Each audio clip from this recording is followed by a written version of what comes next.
sort of more concerns about how we accounted for the provenance of objects. So it was a kind of natural outgrowth into a tipping point.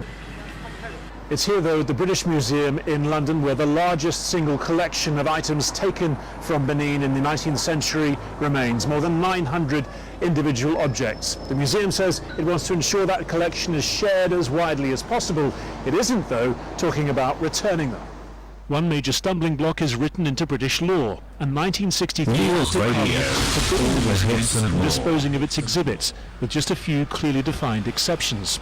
In a statement, the museum emphasized its collaborative work in Nigeria, saying, "We actively engage with partners through the Benin Dialogue Group and the Digital Benin Initiative, while research and cultural exchange initiatives are also key priorities." But in recent years, other institutions in Scotland, France, Germany and elsewhere have been returning items from their Benin bronze collections, something Barnaby Phillips, author of a recent history of the bronzes, says has left the British Museum increasingly isolated. Remember that an institution like the British Museum is also under pressure from other areas. There's a British government with its own interest. There are other significant national museums in this country, like the Victoria and Albert Museum, the Royal Collection, all of which might be, I guess you would say, more conservatively inclined, and they too can exert their pressure and influence on the British Museum. Over the years, the debate has taken in concerns over security and conservation in Nigeria, but increasingly it's become one about justice and restoration.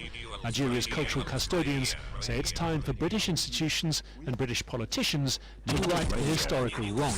Harry Fawcett, Al Jazeera, London. Rallies have been held in several countries to mark the International Day of Solidarity with the Palestinian people. One of them is outside the United Nations office in Gaza.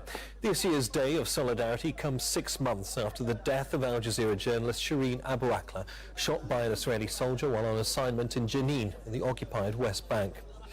Sufyan Matar from the Palestine Liberation Front says the worldwide recognition of the day is very significant.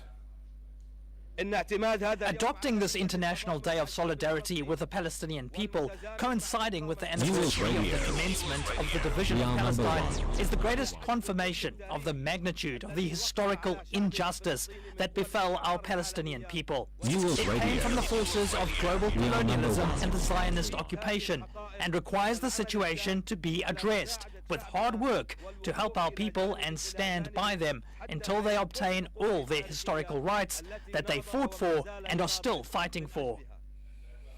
The Iraqi Prime Minister Mohammed Shia al-Sudani has met his Iranian counterpart, Iranian President Ebrahim Raisi, in Tehran. The leaders held talks aimed at strengthening bilateral ties and regional security. Baghdad announced it would deploy federal guards along its border after Iran launched missile and drone strikes against Kurdish Iranian groups in northern Iraq. Tehran officials accused them of stoking the country's protests. They also discussed the Iraqi relation between Iran and Saudi Arabia. The UN-backed report has recommended the planet's largest coral reef system be listed as in danger.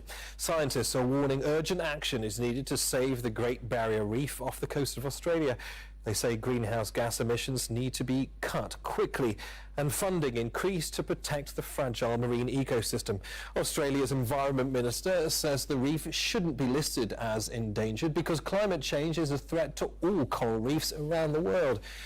Meanwhile, Australia is conducting the largest census of the Great Barrier Reef so far. The programme has collated more than 50,000 images of the heritage site. Sarah Clark reports from Cairns, where the research on the reef is based. It's peak season on the Great Barrier Reef. Thousands of tourists flock to Queensland every year to experience one of the 7 natural wonders of the world. Eric Fisher is a tourism operator. He's also a marine biologist and understands the importance of protecting a reef under threat. So we're all stakeholders, we all care about the reef. It's a beautiful icon. So we do really care about what's going to happen to the reef in the future. It's with that in mind that he's signed up to the largest coral reef census of its kind. Thousands of snorkelers, tourism operators, fishing charters and recreational divers have joined the program. Newils Around 50,000 images have been collected so far, and 315 reefs have been surveyed. There was just this desperate need for large-scale reconnaissance of the whole of the Great Barrier Reef. This thing is so massive, it's the same size as Germany, so you're trying to find out what's going on at a much bigger scale, and a scale that you can only really do by getting everyone to help. This is what the citizen scientists are capturing. Images that identify coral types and document the reef's health. The census has collated so much data that it's now signed up schools, which are using artificial intelligence to analyse the imagery. We see lots of things. We see like some coral bleaching, corner stars, crown of thorns starfish. Like there are the devastations of the reef, and then there's the beauty of it, like all these beautiful fish, all the sharks, the sea slugs even, just like everything there is beautiful.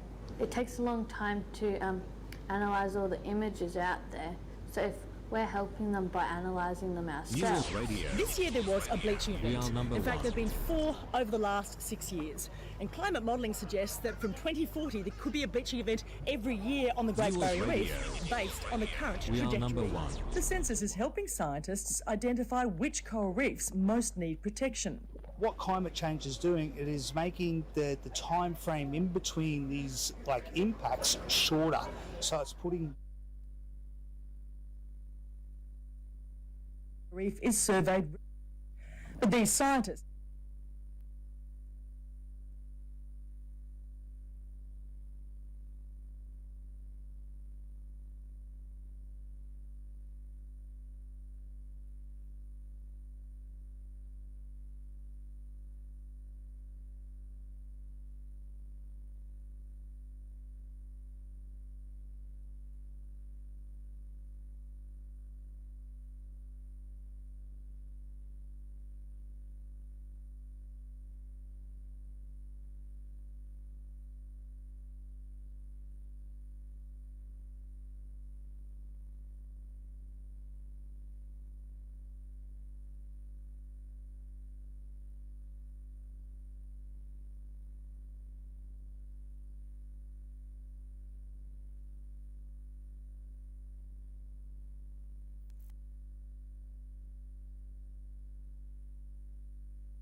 Newils Radio.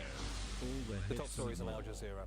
NATO Secretary-General is calling on member states to pledge more aid for Ukraine during winter as it braces for more Russian attacks. The strikes on Ukrainian infrastructure have left millions of people without power.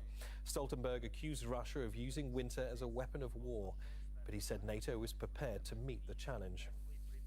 President Putin is trying to weaponize winter, to force Ukrainians to freeze or flee.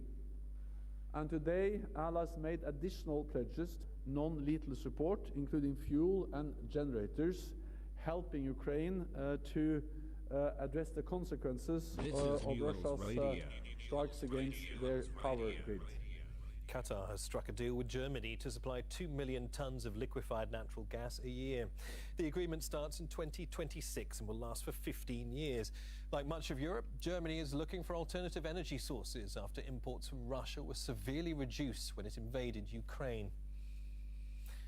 Additional police officers have been deployed in China as authorities try to stamp out widespread protests against the government's strict COVID measures. Mass COVID-19 testing has resumed in Shanghai. Infections are spreading despite tens of millions of people living under some form of restriction.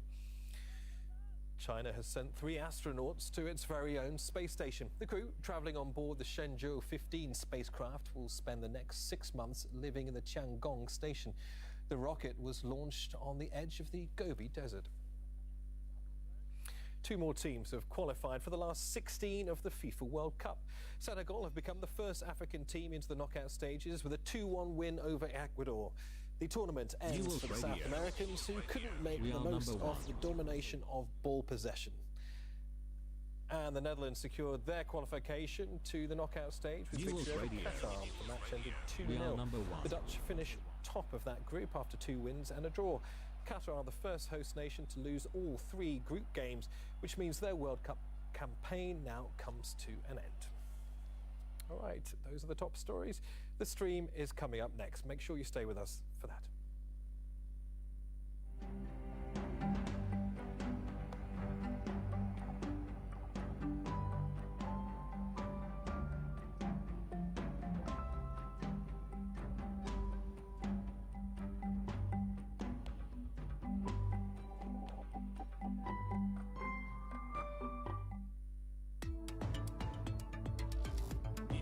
Radio.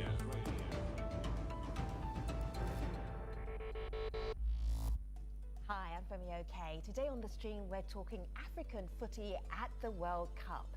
Could an African team ever win the FIFA World Cup? Not necessarily this year, but any World Cup year. As Shakira once said, this time for Africa? We're all pundits as far as footy is concerned, so you are very welcome to take part in today's show. Just drop your comments in the YouTube comment section. Be part of the discussion.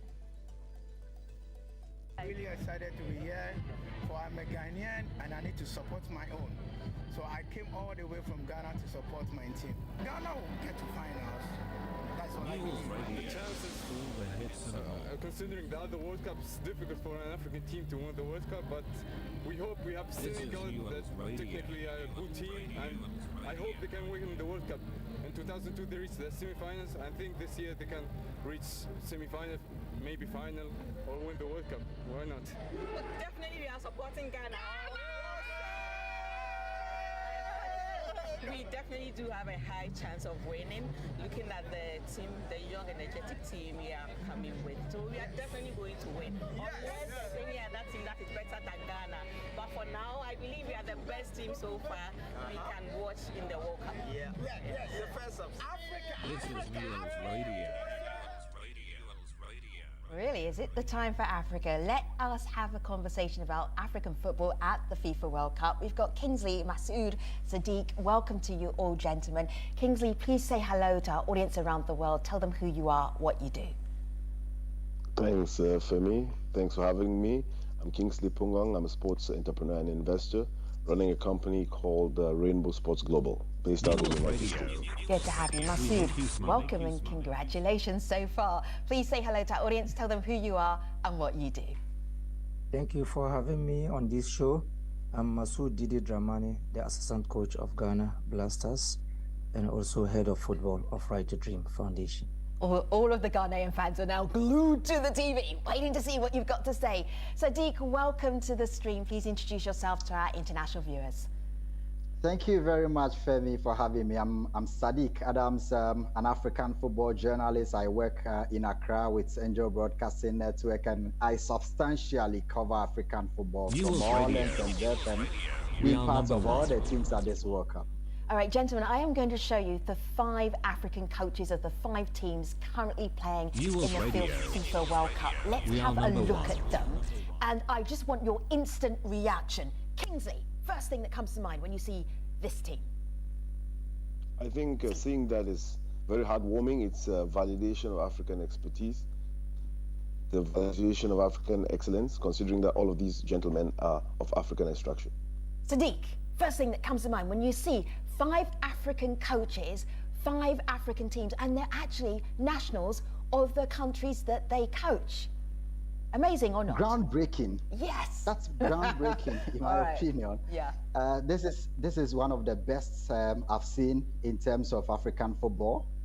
It's substantially because a lot of people do not have belief in African coaches, but to have our own men leading our own teams at the World Cup and performing creditably well so far, it's something that is soothing to me as an African football journalist, and I hope this continues for many more years. Masood, I'm wondering if we're setting the bar a little bit low, though, because there are 50-something countries on the African continent, and we've got 5 teams at the World Cup. So when you see those 5 coaches, candidly, what do you actually see?